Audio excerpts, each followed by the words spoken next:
out to somebody, talk to your supervisor, say, can we get a behavior specialist, because SST has a lot of them, to come onto our bus and provide us with some supports. I'm sure some of you have already had that happen before. And then the last behavior, the function behavior, is access to tangibles. It is a behavior that is maintained by the presentation of something the person desires. The student engages in the behavior in order to access to a preferred item or edible. I really like to play with this little game. I really like being next to this person. How many of you have a student that prefers the other person on your bus over you? Like they like the aide more than you, or they like the driver more than you? Yeah, absolutely. And there's nothing to feel bad about that. It has nothing most likely to do with you. It may be that that other person reminds them of their mom, or that person has worked with them before. They have a connection. A preferred activity. All our kids love recess. Back up, retrace that. Not all our kids love recess. Most of our kids love recess. Most of our kids love free time. Not all of them, because it's too much stimulation and there's too much choice. And then we all had preferred people. Every one of you came into this room and sat next to somebody that you felt comfortable next to. You got together with your posse. You created your own little group. Now, if you had come in here and I had you assign seats, there'd be a lot of moaning and groaning going on in here. And trust me, there would be some moaning and groaning. Think about our students not having a choice, not getting to choose who or when or what they get to do. It's tough. So prevention strategies. Reinforce more often. Access after 5 minutes instead of 15. Give them access to whatever they're looking for, but do it in a regulated situation. Like, John, if you can do this, I'll give you this. Some folks have little bears on their bus, little stuffed animals. And they say, if you can stay here for 5 minutes, you can have Billy Buddy for the rest of the trip. That means he sits there for Billy Buddy for 5 minutes. What? Say it again. You have Sour Patch Kids.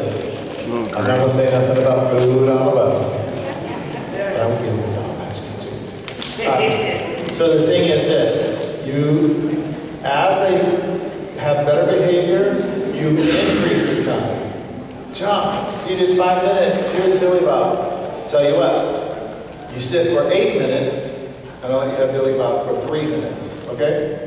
You start increasing it so that behavior becomes automatic, and that negative behavior can start becoming extinct or obsolete. Provide free access. Don't make something contingent on being good all the time. Just say, hey, you want to sit up here today? Yeah. Okay. Pick and choose when you get free access, because again, free access can backfire on you, and it can turn into a behavior problem. Gotta look at my time. All right, we're doing good. So it's not based on completing the task before the behavior occurs. All right, so we talked about the function of behavior, correct? Is this new for anybody, the function of behavior? Has anybody never heard about that? Function of behavior, what we just went over. Is this kind of new information? And does it help to reinforce what you already know? Yeah, because I tell you what, you hear it one time and you forget about it. We're starting school again. We have these kids. We can be more vigilant about understanding what is the function of the behavior so that maybe we can make some of these behaviors become extinct, right? So now we're going to do a little quiz again. Here we go. Your choices are, was it access? Is it escape? Is it automatic? Or are they seeking attention? Okay? While on the bus, and the driver asks another student a question, Michelle blurts out the response or begins crying if she's not called on. When this happens, the driver moves in closely and talks privately to Michelle in an effort to calm her down. What are they looking for? Access. Say it loud. Access. Attention. They're looking for attention. Access, again, is to tangibles. Attention is usually, I want to see you. I need to be next to you. And sometimes it works by stepping over next to her and calm her down, but it doesn't always. When my child was younger and they had bad behavior, I ignored it when we were at the house because I didn't want to give in to it. One of the things I always said when I was a parent, as a parent, and my partner didn't seem to grasp it, is 90% of the time when I said something, I followed through.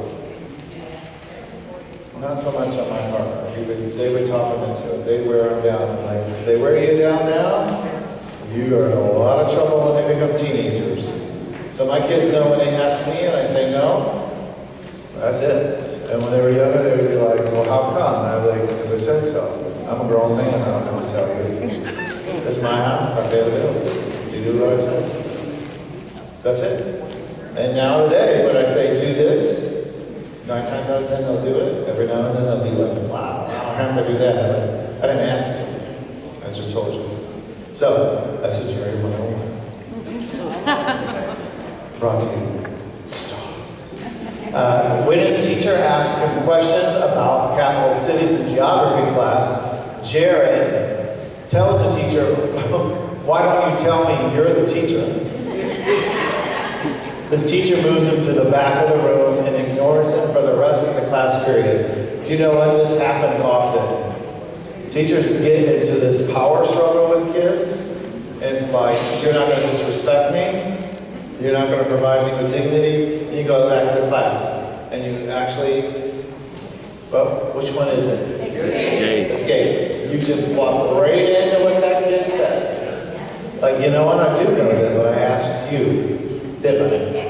So come on, I'll help you out. The first one is here.